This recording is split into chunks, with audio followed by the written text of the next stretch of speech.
Yeah. By the way, when a company buys a jet, that's a key fraud indicator. If a company buys a jet, if a all company companies? but not all the companies. UFC bought a not jet. all companies.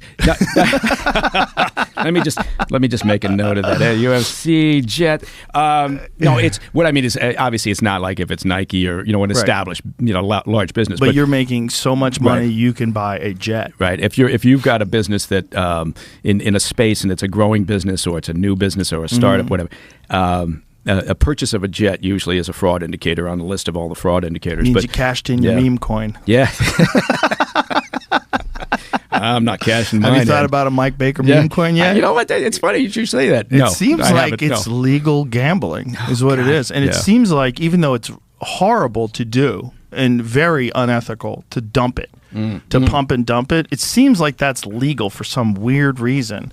Yeah. Because I know that's the turmoil around the Haktua coin, and that's the fear about the Trump coin. Yeah. And I think, didn't the president of Argentina do a pump and dump as well, allegedly? Well, allegedly, What did he do, Jamie? That is getting way messy this week. I wouldn't even speculate. There's all sorts of shit going on with that. What do you think's happening? Coffeezilla had a video come out. Of course he did. Late last night. He's the guy you do not want investigating your shit coin. Yeah, some guys admitting to stuff that didn't sound.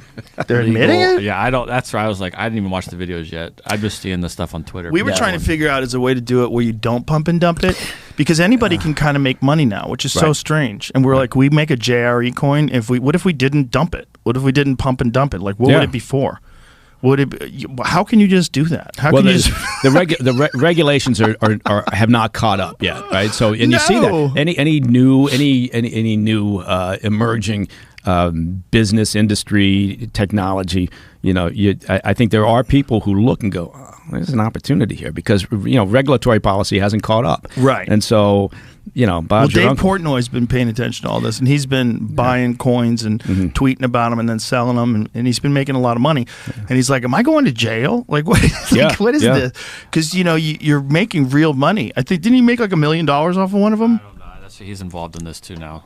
It reminds me. He's involved in what? Which one? The Argentina thing? Yeah, that's what I don't know. Well, fill me in, dog. I'm trying to find out. I don't like. It's called Libra coin, I think, and I don't know if that's the same as the Argentina coin. Liberation. And I think that's what it is. Going through like whether or not he knew stuff before, or who told him, and what did he know, and the Portnoy, and when did he know it? Yeah, exactly. Yeah. He's pretty careful. Yeah. He's pretty careful. I doubt he did anything illegal. I wouldn't assume so. Also, he's so wealthy, he doesn't have to do anything illegal. I was going to say. But then again, people get fucking crazy greedy. They do. How much is enough? Well, they hang out with other billionaires. That's the problem. Yeah, and you're always comparing yourself to the guy who's got $3 billion. You got $1 billion, and you're not. How the fuck can you have that much money and not be happy? That's the part I don't. Well, that's what it gets weird. But I get it. Like if I hang out with Elon Musk, I feel poor. So does everybody else on the planet. Yeah. He's still the richest guy. When you right? meet really, really rich people, you feel poor, even if you're really wealthy.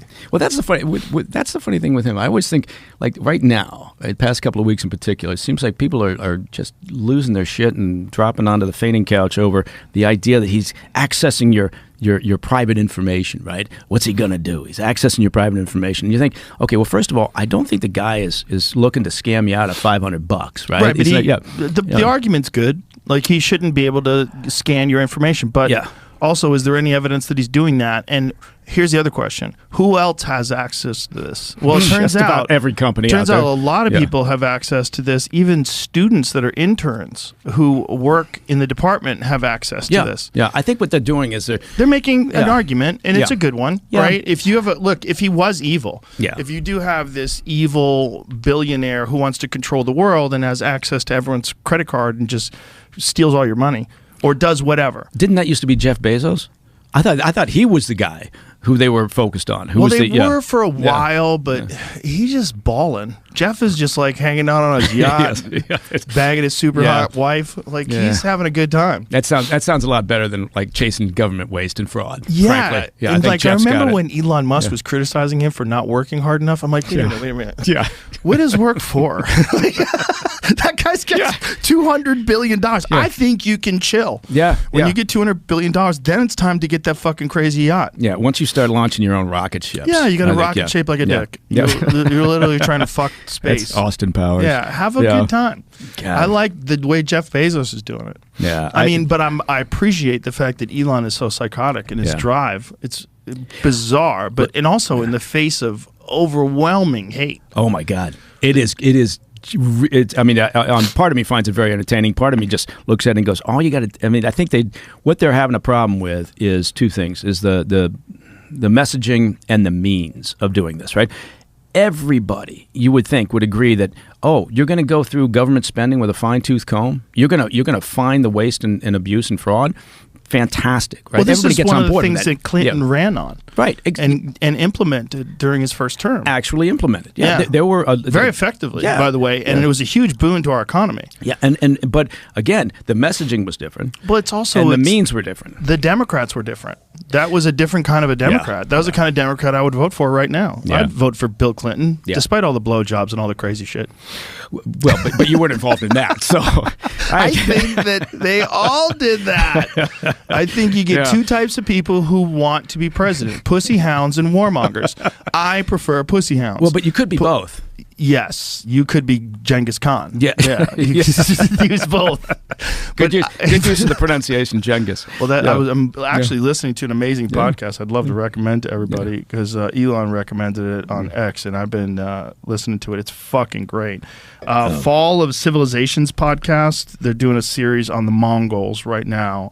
Terror in the Steppes. And I am listening to it right now, so that's why I'm saying Genghis correctly. Okay, no, that's great. All right. Yeah, they even explain the pronunciation. Here. They explain where it came from and how it got fucked up over the years of translation into languages that didn't have Cheng. They didn't have that sound, and so Genghis Khan became Genghis Khan. You know, especially when European languages started translating it. Yeah, that makes everything I know about Khan I learned from Mulan. Do you know they didn't even fucking know about this whole story until the 1800s? They found a Chinese book, and the Chinese book